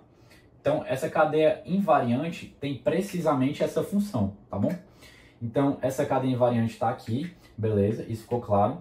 Então, aqui imaginem, aqui nessa vesículazinha, a molécula do MHC de classe 2, essas diversas moléculas estão unidas a uma cadeia invariante. Beleza, vamos voltar aqui para onde a gente estava. Veio aqui essa vesículazinha, caminhou pelo citosol da célula, até se unir aqui com o fagolisossomo. Depois se uniu, vai formar essa nova bolsazinha aqui. E nessa bolsa, a gente vai ter aqui a molécula de MHC de classe 2, tá? Que agora vai estar ligada, depois que ela chegou aqui, agora sobrou só um pedacinho da cadeia invariante, que é o clip, tá? Que ainda é essa estrutura daqui, tá bom? E aqui a gente tem os peptídeos estranhos. Só que a gente tem uma vantagem. Aqui no fagolisossomo, eu não comentei com vocês, mas tinha uma enzimazinha vermelha chamada de... Aqui é mais detalhe, tá bom? Mas eu vou comentar porque vocês podem ter se cruzado e não entendido muito bem. HLA-DM. O que essa enzima vai... Essa proteína, melhor dizendo, essa molécula vai fazer? Ela vai deslocar, tirar aqui o clip. Tirando o clip, sumindo o clip, agora o MHC de classe 2 pode se unir aos peptídeos estranhos. Quando o MHC de classe 2, a molécula do MHC de classe 2, se une com um peptídeo, que no caso um peptídeo estranho, né, nesse nosso contexto, vai dar origem a um complexo. Complexo significa a união, aqui no caso, de duas coisas simples, né? Uma coisa e outra coisa. Um complexo MHC peptídeo, que no caso MHC2 peptídeo. Depois que houver a formação desse complexo, digamos aqui que houve, né? Desculpa. A formação desse complexo bem aqui, ó, nessa própria vesícula, esse complexo vai se deslocar até a membrana celular aqui da célula dendrítica. recuperar aqui. A membrana celular da célula dendrítica, bem aqui, esse complexo aqui que foi formado, MHC de classe 2 com o peptídeo, para agora ser capaz de apresentar, né, de exercer a sua função de célula apresentadora de antígeno, aqui no caso, como a gente está falando de MHC de classe 2, para o próprio linfócito TCD4. Aqui no caso seria o TCD4 e aqui é o TCR, né, dele. E aqui, digamos, seria aquela moléculazinha CD4 presente que expressa, que identifica esse linfócito auxiliar, né, que também é outro nome do TCD4. Então, acho que agora ficou bem claro, bem tranquilo essa parte da molécula do MHC de classe 2, tá? Então, vamos lá. O MHC de classe 2 é nada mais nada menos do que um grupo, que representa um grupão de várias moléculas que vão fazer esse papel, essa função de apresentar ali de maneira mais molecular específica, né? Esse papel de apresentar de maneira mais molecular, dizendo o próprio antígeno, tá? Como a gente trabalhou já de maneira mais clara no começo mais da aula, tá bom? Mas aqui tá justamente o processo de formação dessa molécula do MHC de classe 2, beleza? Fala pessoal, dei aqui uma organizada no quadro, então vamos dar seguimento aqui na nossa aula, tá? Então vamos lá, a gente tem aqui, vou falar agora, já falei anteriormente agora do MHC de classe 2, vou falar agora do MHC de classe 1, beleza? A gente tem aqui a nossa célula dendrítica, que é a célula que eu vou tomar como exemplo, apesar de que diversas células, na verdade todas as células do nosso corpo podem expressar e expressam geralmente o MHC de classe 1, tá? Associado não necessariamente com um antígeno, um peptídeo estranho, mas pode haver a expressão em geralmente todas as células do nosso corpo do MHC de classe 1 com um peptídeo próprio, tá? Isso também pode acontecer. Mas eu vou focar aqui, por isso que eu peguei a célula dendrítica, no processo em que há a formação mais do MHC de classe 1 com um peptídeo estranho, tá? Então vamos focar nisso aqui com a gente agora. Eu comentei agora há pouco da via endocítica, agora eu estou falando de outra via, da via citosólica. Vamos pensar só pelo nome, né? Citosólica, o corpo estranho, vou colocar aqui, vai estar localizado dentro do citosol. E no citosol vai sofrer lise, né? Citosólica, vai ter uma quebra desse corpo estranho também. Então vamos entender como é que isso acontece. Esse corpo estranho está aqui, solto, né? Livre no citoplasma da célula dendrítica. Aqui é nosso bom e velho amigo retículo endoplasmático rugoso, tá bom? O MHC de classe 1 também é formado no retículo endoplasmático rugoso, assim como o MHC de classe 2, a molécula de MHC de classe 2, para ser mais específico, tá? Então, a molécula de MHC de classe 1 é formada aqui no retículo endoplasmático rugoso, tá certo? Então, vamos aqui pensar o seguinte. Aqui vai formar no retículo endoplasmático rugoso uma molécula, que é essa bolinha vermelha, do MHC de classe 1, beleza? Então formou aqui essa molécula. O que vai acontecer? Tem aqui um corpo estranho no nosso citoplasma. Eu vou falar que aqui é um vírus, tá? Para exemplificar, mas poderia ser outro corpo estranho. Ele está solto aqui no nosso citoplasma. O que vai acontecer? Vai se ligar com ele alguma molécula aqui da nossa célula, que um exemplo que eu vi no próprio livro da professora Silvia seria a albictina, tá? Poderia ser outras também. E vai levar, vai carregar, vai trazer como um segurança que agarrou ali o bandido, vai levar esse corpo estranho para uma vesícula chamada de proteosomo. Então vai levar esse corpo estranho para essa vesícula. Então o corpo estranho vai chegar ali nessa vesícula e aqui dentro ele vai ser degradado, quebrado. Então aqui eu vou degradar ele, está sendo degradado por várias enzimas e substâncias aqui microbicidas dentro, e depois de ser degradado vai formar justamente aqui vários fragmentos, vários peptídeos desse corpo estranho aqui que foi destruído, tá bom? Então vamos lá, ele foi aqui destruído. Agora que ele foi destruído, aqui que entra uma peculiaridade, uma coisa mais específica da via citosólica. Esse peptídeo precisa chegar aqui no retículo endoplasmático rugoso, onde está localizado a molécula do MHC de classe 1. Então, só para ficar, acho que vocês não precisam saber decorar exatamente isso, mas ele vai pegar aqui uma viagem com Uber, um táxi, alguma coisa assim, tá? Que ganha o nome de TAP, que vai transportar ele aqui do proteosomo até o retículo endoplasmático rugoso. Transportar quem? O peptídeo estranho. Deixa eu só colocar aqui na seta. Aqui dentro a gente está tendo o quê? Peptídeo estranho, proveniente da quebra do vírus, tá bom? Então vamos lá. Vai ser transportado aqui no retículo endoplasmático rugoso. Quando chegar aqui, digamos que chegou um, ele vai se unir ao MHC de classe 1. Vamos dar um zoom nesse MHC de classe 1. Ele é muito parecido, só vai ter algumas diferenças em relação ao classe 2, em relação às cadeias que formam, beta, alfa, essa vai trocando, tá? Mas eu não vou adentrar tanto aqui. Só desenhar aqui no MHC de classe 1. Vai se ligar aqui, vai ter essa união com o peptídeo. Feito isso, digamos que eles se uniram aqui já, se uniram e formaram aqui uma vesículazinha, tá? Uma vesícula exocítica, que vai ser levada para fora da célula, para a membrana celular. Então tá aqui, digamos que um deles, o MHC, a molécula do MHC de classe 1 com o peptídeo vai ser levada para a membrana celular por essa vesícula exocítica. Como é que vai chamar isso daqui? É fácil, as coisas se repetem. Um complexo. Por quê? Porque uniu duas coisas simples. A molécula do MHC de classe 1 e o peptídeo. Então, é um complexo que une duas coisas simples. MHC classe 2, no caso... 2 não, desculpa. MHC1, que no caso é a molécula do MHC1, peptídeo. Então tá.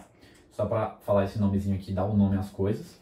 Agora que eu dei o nome, vai caminhar até a membrana celular e ser expresso aqui. Agora que ele está expresso externamente na superfície da célula dendrítica, vai estar na superfície da membrana celular, o que vai acontecer? Agora vai ser possível, só agora é possível, o linfócito. Aqui, como a gente está falando de MHC de classe 1, o linfócito TCD8 reconhecer essa molécula via o seu receptor TCR, tá bom?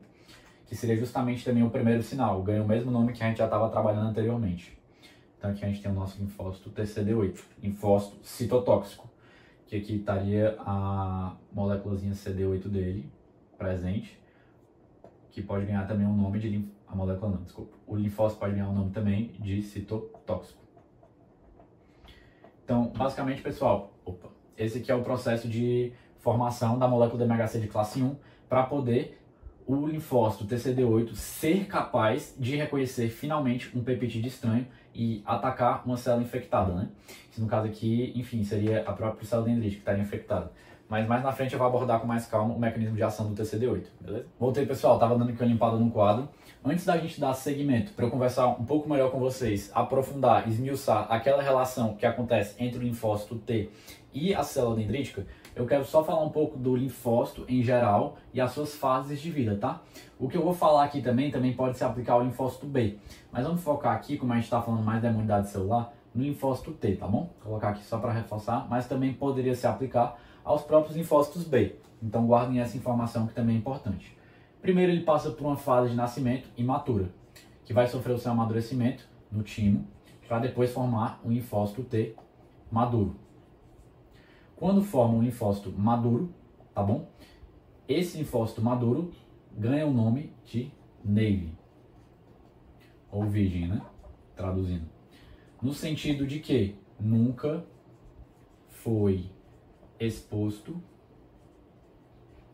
ao corpo, que no caso dele, peptídeo estranho. Beleza. Quando ele sofrer essa exposição via contato com a célula dendrítica, a dupla zona dele, a parceira, aqui agora eu te falando mais especificamente do linfócito T, tá? Depois que ele sofreu o linfócito T, esse contato com a célula dendrítica, a parceira dele, via complexo MHC peptídeo. Depois que ele sofrer essa exposição, já não é mais virgem, já não é mais naive, vai ser um ativado. Ativado, essa fase, ele vai passar a ser um efetor, após ser ativado. Efetor é aquele linfócito T capaz de agir, de efetivamente fazer algo, né? Efetor. De estar fazendo alguma ação de fato ali efetiva para combater o bandido, para combater um antígeno, tá bom? No caso do linfócito TCD4, ele pode se transformar em diferentes efetores. TH1, TH2 e TH 17. Beleza. Mas, Pedro, como é que o TCD4, aqui no caso, pensando no TCD4 virgem, vai poder ser ativado, vai poder se transformar num efetor? Como é que isso acontece? Como é que isso pode acontecer? É o que eu vou esmiuçar com vocês agora, tá bom? Vamos pensar o seguinte, o linfócito TCD8 efetor, ou perdão, melhor dizendo, o linfócito TCD8 ele virgem, quando ele for ativado vai se transformar no TCD8 efetor, de maneira geral. Não tem maiores diferenciações, tá? E a mesma ideia poderia se aplicar, digamos, ao linfócito B, tá? A diferença do linfócito B é que não teria essa participação tanto assim do MHC, né? Porque o linfócito B, como a gente já falou, ele é capaz de reconhecer o antígeno in natura, de maneira natural, o patógeno ali como um todo, tá bom?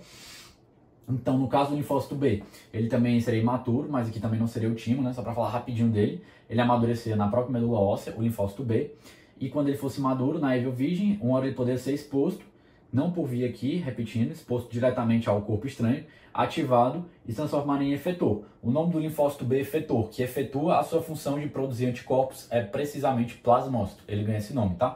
Só para falar aqui rapidinho dele.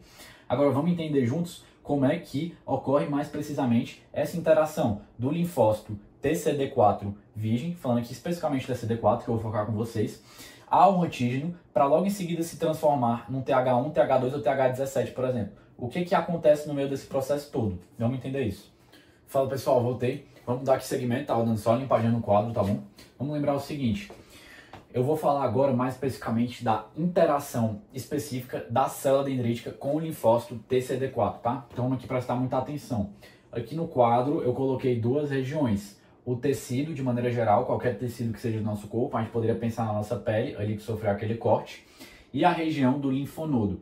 Linfonodo eu não comentei muito com vocês, mas eu já falei que os órgãos linfóides secundários, na verdade já comentei no começo da aula, né? Falando que o linfonodo é onde fica ali o linfócito TCD4 esperando, os linfócitos TCD4 maduros, mais virgens, ali no linfonodo esperando para entrar em contato com o antígeno e começar o combate. Então vamos pensar o seguinte, aqui no tecido a gente tem a célula dendrítica, que é a célula que é a dupla, como eu já comentei, do próprio linfócito T. Mas aqui falando mais especificamente do TCD4, tá bom? Então aqui a gente tem uma célula dendrítica. Essa célula dendrítica, beleza, vou colocar só isso aqui. A célula dendrítica, ela pode entrar em contato com um patógeno, fagocitar ele e passar por todo aquele processo que eu já acabei de comentar com vocês, para formar, depois de todo esse processo, então aqui entrou o patógeno, passou por aquele processo, entrou pela via endocítica, ou seja, sofreu fagocitose, passou por todo aquele processo até ser expresso aqui na membrana celular da célula dendrítica, a molécula de MHC de classe 2, contendo aqui um pequeno peptídeo, um pequeno pedacinho desse patógeno. Então a célula dendrítica fez tudo isso e agora ela vai precisar se deslocar do tecido para chegar no linfonodo, tá bom? Então vamos lá. Essa célula dendrítica, ela se deslocou, beleza? Ela chegou aqui e aqui o que acontece? Vou revisar com vocês uma das características da imunidade adquirida, que vai ficar mais palpável, mais visível para a gente, mais prático, que é precisamente a característica lá da diversidade. Aqui no linfonodo a gente tem uma riqueza de linfócitos TCD4 virgens maduros, como vocês estão vendo. Aqui tem um, aqui tem outro, aqui tem outro, aqui tem outro, aqui tem outro, aqui tem outro. O que acontece? Cada um deles tem um talento, são especializados nasceram para combater um antígeno específico. Então lembra que eu falei que tem toda aquela diversidade? Essa característica que eu queria lembrar com vocês. Por quê? Porque aqui vai ter um desses linfócitos TCD4, que apesar de todos compartilharem o receptor TCR, que é o que está aqui, cada um tem um TCR que é único, tá? Isso que eu queria comentar com vocês. Apesar do TCR ter muita similaridade entre eles, todos têm o TCR, no caso aqui, já que eles são capazes de efetuar a função deles, né? Como eles têm aqui esse TCR é mais específico para um determinado antígeno. E adivinha, a afinidade desse TCR combinou exatamente com esse antígeno de cá, essa bolinha vermelha. Então deram um match, né? Então vamos só desenhar aqui para ficar mais fácil, que essa célula dendrítica se deslocou do tecido para o linfonodo, chegou aqui, a nossa célula dendrítica, que o complexo MHC de classe 2 com o peptídeo deu match com esse linfócito TCD4 virgem maduro. Por quê? Combinou. Por quê? Porque esse peptídeo nasceu para se combinar com esse TCR. Vamos pensar assim, tá bom? Esse TCR, de maneira mais clara, de conceitual, tem mais afinidade com esse peptídeo especificamente, tá? Esse peptídeo está sendo explicado, está sendo apresentado em união com a molécula de MHC de classe 2. Beleza. Já comentei com vocês, então não vou me alongar muito. vou só citar aqui que essa interação MHC de classe 2 peptídico, esse complexo MHC2 peptídico com TCR chama-se primeiro sinal. Só que esse primeiro sinal não é suficiente para ativar o linfócito TCD4 virgem, tá? Então aqui o TCD4 virgem está sendo exposto a um antígeno, só o primeiro sinal não é suficiente. O que acontece? É necessário o segundo sinal. O que é o segundo sinal? Após o primeiro sinal, faz sentido, né? O segundo vem depois do primeiro. Após esse primeiro sinal, vai ter uma expressão de uma molécula aqui, que vai ser uma molécula que é a CD28. Antes de eu desenhar, é melhor eu falar o seguinte. Vamos pensar o seguinte. Não, vou falar aqui mesmo.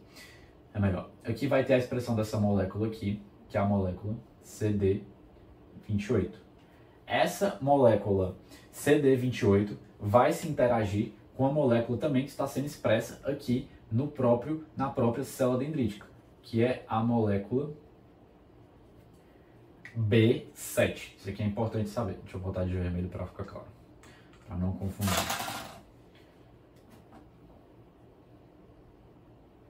Essa interação da B7 da célula dendrítica com a CD28 do TCD4 é chamado de segundo sinal.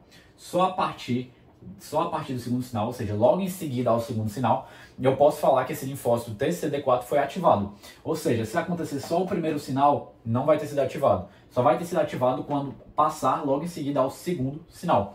Então, ocorreu aqui o segundo sinal. Ocorreu essa interação entre a B7 aqui, que foi expressa, né, na membrana celular da célula dendrítica, e a expressão da CD28 na membrana celular da TCD4. Quando ocorrer essa interação, eu vou falar que esse passou por esse processo de ativação, esse TCD4, para formar agora um linfócito TCD4 ativado. Não mais virgem, não mais naive. Por quê? Porque já entrou em uma exposição, em um contato com o próprio peptídeo estranho, que é a bolinha vermelha aqui, tá certo? Então vamos lá. Esse ativado aqui agora, ele vai passar a fazer parte, vai logo em seguida se transformar no linfócito TCD4 efetor, que pode ser um daqueles três que eu já comentei com vocês, ou TH1, ou TH2, ou TH17, lembra? Aqui eu vou focar, porque a aula de hoje, para não ficar muito mais longa, eu vou focar somente no TH1, tá bom? Mas o TH2, TH17, vocês podem encontrar depois melhor nos livros. Então vamos focar aqui no TH1. Como é que esse processo ocorre? Logo após o segundo sinal, o linfócito TCD4 agora é ativado. Quando ele é ativado, ele vai expressar uma nova molécula. Então são muitos nomes, qualquer coisa vocês voltam o vídeo e pausam, tá? Para conseguirem recobrar. Que era uma dificuldade também no meu segundo semestre. Esse monte de moléculas, o que é expressa, o que interage. Então podem retomar qualquer coisa. Essa nova molécula que vai ser exposta no linfócito TCD4 ativado, que foi ativada após o segundo sinal, chama-se CD40L. L de ligante. Ou seja, se é um ligante, vai se ligar a uma molécula CD40. Poxa, mas quem é que está expressando essa molécula CD40? Vamos lá, adivinhe, a própria célula dendrítica, tá bom? Então aqui a célula dendrítica vai expressar essa molécula aqui. Deixa eu colocar aqui melhor, assim, para ficar mais bonitinho. Vai expressar a molécula CD40, tá? Então aqui a gente tem a célula dendrítica, que também foi ativada, né? De certo aspecto. Beleza? Expressou a CD40, que expressou a CD40L. Então o que vai acontecer? A partir da interação agora da CD40 e da CD40L, vai começar o processo de expansão clonal do TCD4, tá bom? E também o processo de, como é que eu posso dizer, de diferenciação propriamente dita do TCD4 ativado em um TCD4 efetor, que aqui no caso que eu falei que eu vou abordar com vocês, é especificamente hoje o TH1. Como é que isso vai se dar? Quando há essa interação aqui, o que vai acontecer? O linfócito TCD4 ativado vai passar a expressar aqui um receptor chamado de IL2R, tá bom? Ou seja, receptor de IL2, interleucina 2. O que acontece? Além de expressar esse receptor, o próprio linfócito TCD4 ativado vai secretar uma citocina. Qual é essa citocina que ele está secretando? É a interleucina 2. E essa citocina vai se ligar, adivinha onde? No próprio receptor IL2R. Se ligando, vamos pensar o seguinte, o que vai acontecer? Esse linfócito TCD4 ativado vai começar a entrar numa grande expansão. Por quê? Porque ele é o selecionado, irmão, aqui do linfonodo. Ele foi selecionado entre vários. Ele precisa se expandir agora para conseguir a agir de maneira estratégica, mais específica, contra um antígeno que ele nasceu, digamos assim, teve o talento de nascer natural de combater, tá bom? O peptídeo que ele nasceu para combater. Então vamos pensar o seguinte, essa expansão clonal vai se dar quando a interleucina 2 se ligar nesse receptor IL2R. Então vamos dar dois nomes, na verdade vamos dar um nome e um sobrenome a IL2. Primeiro nome, potente. Segundo nome da IL2, mitógeno, sobrenome no caso, né? Mitógeno porque induz a mitose. Mitose quem? Desse TCD4 ativado. Então esse aqui vai começar ó, a se multiplicar, ó, em vários. Vou botar aqui só de maneira geral, tá? Vou desenhar só a bolinha, mas entendo que tem os receptores, as moléculas, só para ganhar tempo, tá? Mas ele vai começar a se expandir clonalmente. Beleza. Já entendi, Pedro, que a IL2, tudo bem, vai induzir essa expansão clonal, esse potente mitógeno, indutor de mitose e multiplicação. Mas o que vai fazer esses aqui, tanto esses como os que estão surgindo após essa mitose, o que vai fazer esses linfócitos TCD4 finalmente se diferenciarem no T efetor, no TH1 aqui no caso? O que vai causar isso? Então vamos lá, agora falando especificamente do que vai transformar no TH1. Essa ligação aqui da CD40 com a CD40L também vai fazer essa célula dendrítica secretar uma outra interleucina. Vamos lá, para não confundir.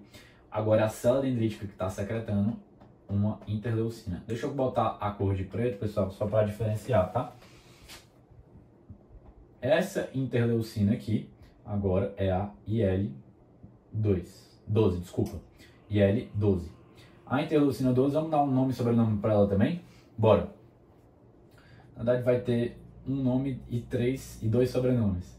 Diferenciar em TH1.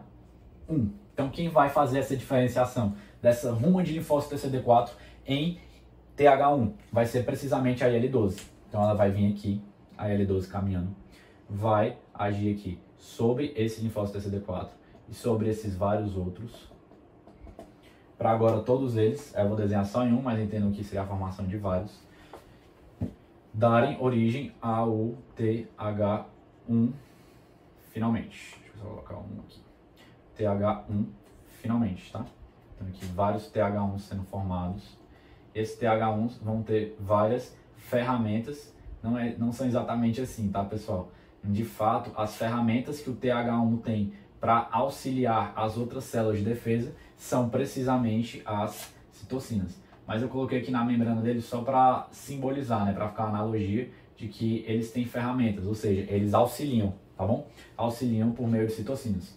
Vamos já adentrar nessa parte das citocinas. Vou só dar uma limpadinha aqui no quadro, mas acho que já ficou de maneira mais clara como se dá esse processo de diferenciação e também de expansão clonal. Pessoal, voltei aqui com o quadro ainda cheio, porque eu queria só fazer uma correçãozinha bem rápida de que essa expressão da IL-2R, tá? Desse receptor IL-2R e a secreção da IL-2 pela própria linfócito TCD4 não vai se dar após a ligação aqui da CD40 com a CD40L, tá?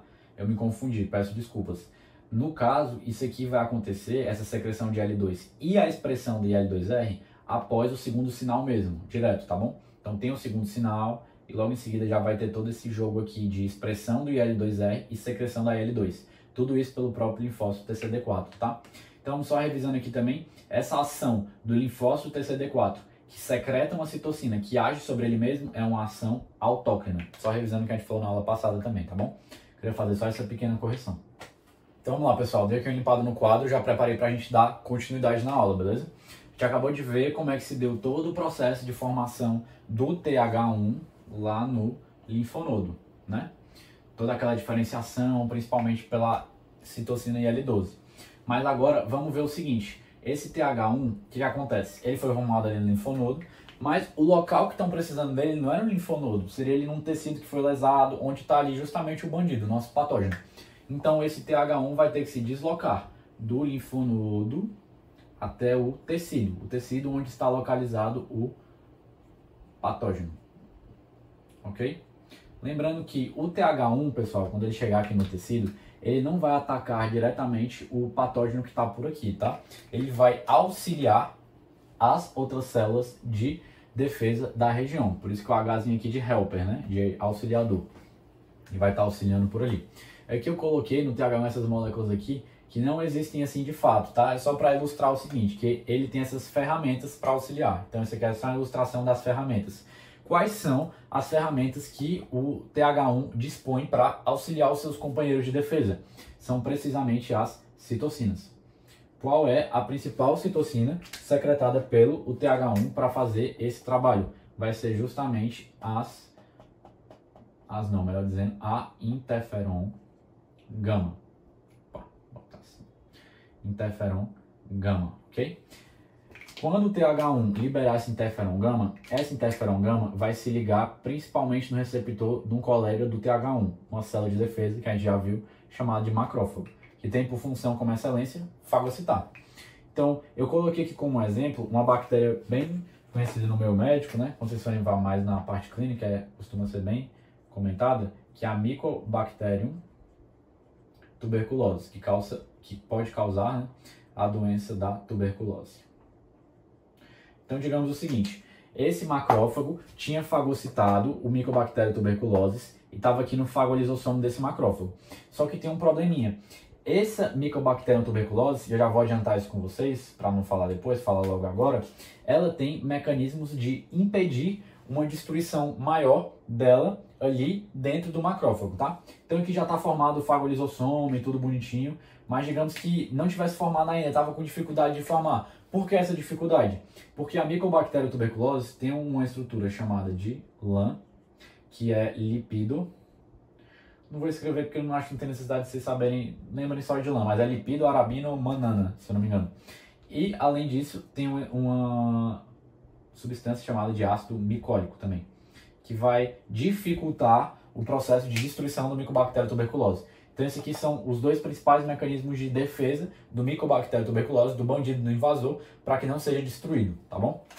Dito isso aqui de maneira bem sucinta, vamos dar continuidade aqui no que é o nosso foco, como o TH1 vai ajudar as células ali. Então vamos lá, principalmente para a secreção do interferon gama. Por quê? Vamos lembrar da primeira aula. Interferon gama, se a gente fosse resumir em duas palavras, em nome e sobrenome.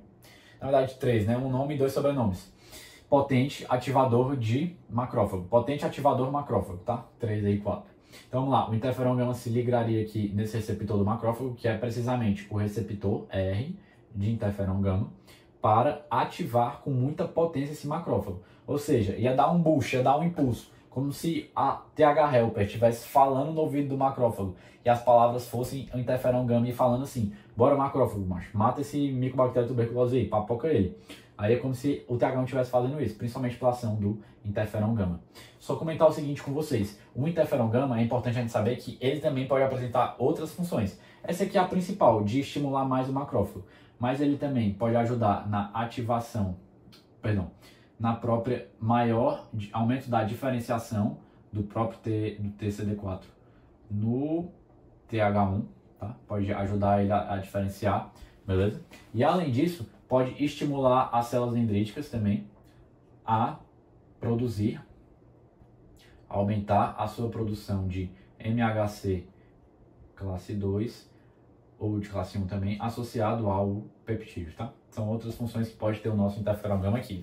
Pessoal, vamos lá, eu voltei aqui rapidinho antes de dar segmento, porque eu falei da secreção da interferon gama, né? Que é a principal função ali justamente do TH1, para ativar o macrófago de maneira mais potente. Mas eu queria comentar com vocês algumas outras citocinas que ele também pode secretar, que também são muito úteis para outros processos também do sistema imune.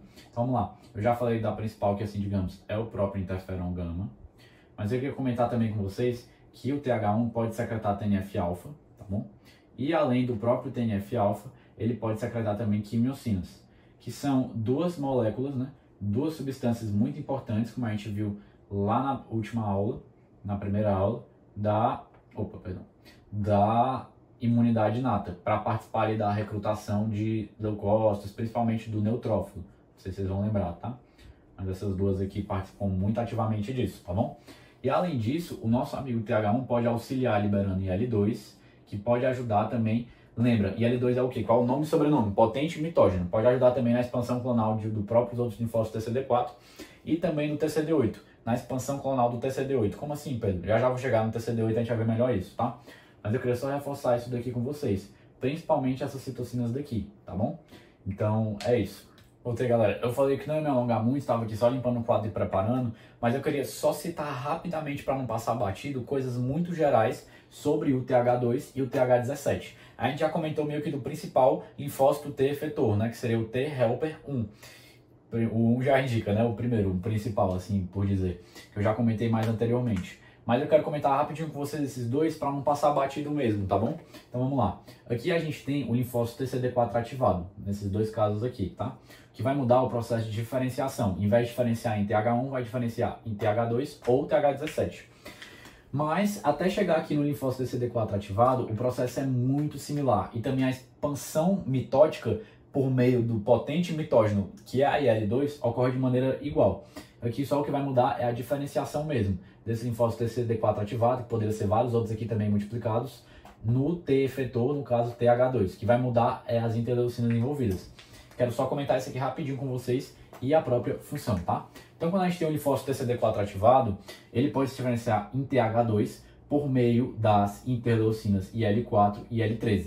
E esse TH2 vai ter duas funções principais, dois papéis principais nas alergias, auxiliando duas células de defesa da imunidade inata que a gente viu na última aula, envolvida com alergias, que são os próprios eosinófilos e os próprios mastócitos, tá? Então ela vai auxiliar essas duas células da imunidade inata. E além disso, vai auxiliar também essas duas células também que estão envolvidas no combate aos eumitos. Então no combate aos eumitos, também vai ter ali a presença forte dos eosinófilos e dos mastócitos, que vão ser auxiliados pelo TH2, tá bom? Para ter todo esse combate. Não vou me alongar tanto aqui. Dito essas curtas e poucas palavras sobre o TH2, como ele é formado por meio da interleucina 4 e 13 e quais as principais funções dele em alergia e eumitos, auxiliando essas células da imunidade inata, tá bom? Eu vou falar agora do TH17 com vocês, bem rapidinho. O TCD4 foi ativado, foi multiplicado pelo mesmo mecanismo, não vou ficar repetindo, tá bom? Mas o que vai mudar agora é a diferenciação desse TCD4 ativado em TH17. Deixa eu só comentar uma coisa aqui que eu não comentei. O que vai influenciar a formação, a diferenciação em TH1, TH2 e TH17 são precisamente as circunstâncias, pessoal. Então, se ele está tendo esse processo, e eu não vou entrar nas especificidades, mas vamos pensar só nessa questão das circunstâncias. Se está tendo alergia, eumitos, as circunstâncias vão ser favoráveis para a formação do TH2. Se está tendo ali, aqui no caso do TH17, já vou adiantar, antes de falar da diferenciação, a função dele é principalmente defesa contra bactérias e fungos na região do nosso trato gastrointestinal, conhecido como TGI, tá? Então o TH17 vai ter essa principal função, beleza? Então nessas circunstâncias, que tem bactérias e fungos ali no trato gastrointestinal, vão ser circunstâncias favoráveis para a formação e diferenciação do linfócito TCD4, da diferenciação do linfócito TCD4 para formar o TH17, beleza? E o que vai contribuir para que esse TCD4 ativado se diferencie em TH17? Precisamente três substâncias, beleza? A IL-1 e IL-6, que a gente já viu que são citocinas pró-inflamatórias, vão favorecer. E além disso aqui, uma nova substância pra gente, que é o TGF-beta, beleza? Então eu queria comentar aqui rapidinho para não passar batido esses outros linfócitos T efetores, beleza? E quais são as citocinas, as substâncias que vão contribuir para a formação de cada um deles, tá bom? A gente viu só recapitulando que aqui no caso tivesse outro, né? Na formação do TH1, a interleucina seria a própria IL-12, beleza? Chegando no final da nossa aula, tá? Estamos já se encaminhando para o final.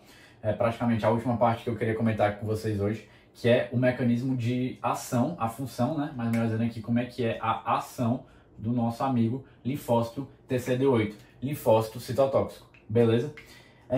Linfócito T citotóxico. Então, vamos lá. Antes de comentar essa ação aqui, eu queria só comentar com vocês rapidinho um detalhe que eu deixei passar despercebido no último quadro, mas eu já apaguei e organizei aqui, então vou só comentar, tá bom? Que é o seguinte, a IL-2, o potente mitógeno que eu tinha comentado com vocês, que também pode ser secretado pelo TH1 para ajudar ali na expansão clonal do TCD8, também vai ajudar na diferenciação do TCD8, tá bom? Então, eu não falei tanto dessa diferenciação, mas a diferenciação do TCD8 para se transformar em TCD8 efetor vai se dar principalmente pela ação da IL-2. E não só para se transformar em TCD8 efetor, mas também para se transformar depois naquele TCD8 de memória imunológica. Olha aí, lembra daquela memória imunológica que a gente comentou lá no começo da aula, agora contrapando ao final que a gente está chegando? Lá no começo eu falei dessa questão da memória imunológica, que pode servir justamente para um combate que pode acontecer de novo, uma nova batalha que pode surgir em relação a um patógeno igual, né? Algo que já foi destruído no passado. Mas enfim, vamos focar aqui na ação do TCD8, do teste citotóxico. Então aqui está nosso amigo TCD8, tá bom? Coloquei aqui espada só para ilustrar que ele é citotóxico, ele vai atacar células infectadas. Então aqui a gente está falando de várias células infectadas, né? Só essa aqui está assando, mas digamos que aqui foi se espalhando e ela se infectou agora também. Então vamos lá, o que acontece? A gente está onde? Na região do tecido. Porque lembra que eu falei que depois que o TCD8 se forma aqui onde estava o linfonodo, em TCD8, efetor, né? Que está efetivamente agindo, ele vai se deslocar para onde está o local, aqui onde foi a infecção, tá? Então ele vai se deslocar para lá para iniciar o combate de fato. E como ele vai agir nesse combate? Principalmente por 3 mecanismos, que é o que eu vou comentar aqui rapidamente agora com vocês, de como isso funciona, beleza? Então aqui está o nosso linfócito TCD8. Quais são os mecanismos que ele vai usar para combater essas células infectadas? Então vamos lá. Lembram que eu comentei com vocês na formação das moléculas de MHC nessa aula, que qualquer célula pode expressar uma molécula de MHC de classe 1 com um peptídeo, que também pode ser até um peptídeo do nosso próprio corpo? Beleza. Só que aqui, essas células infectadas, elas vão precisamente, aqui seriam, digamos, células epiteliais, células infectadas de maneira geral, em qualquer local, vão expressar esse MHC de classe 1 com o peptídeo estranho. Por quê? Porque elas estão contaminadas com esses peptídeos ali. Então, tá bom? Então, vamos lá. Então, aqui, digamos, eu dei um exemplo. Essa aqui também estariam expressando, né? O MHC de classe 1 com o peptídeo do corpo estranho, tá? Mas aqui eu coloquei só para dar um zoom aqui, né? Aqui a gente tem o MHC, a molécula do MHC de classe 1, só para dar esse zoom. E aqui o peptídeozinho, tá? O que acontece? Agora vai ter uma interação entre esse complexo, aqui é um complexo, né? Molécula do MHC de classe 1 barra peptídeo. Vai ter uma interação desse complexo com o receptor TCR do linfócito TCD8, ou citotóxico, como vocês preferirem chamar, efetor. Por meio dessa interação, o linfócito TCD8 vai agir por meio de 2 mecanismos principais. Mas antes dele agir, a gente precisa do seguinte, que esse linfócito TCD8 esteja de maneira mais aderido como se fosse assim. Aqui pronto, já vou fazer essa analogia, mas calma. Esse TCD8 esteja mais aderido à própria célula infectada. Como é que isso vai dar? A gente tem uma molécula aqui que vai ser expressa na membrana celular do TCD8, chamada de ICAM1.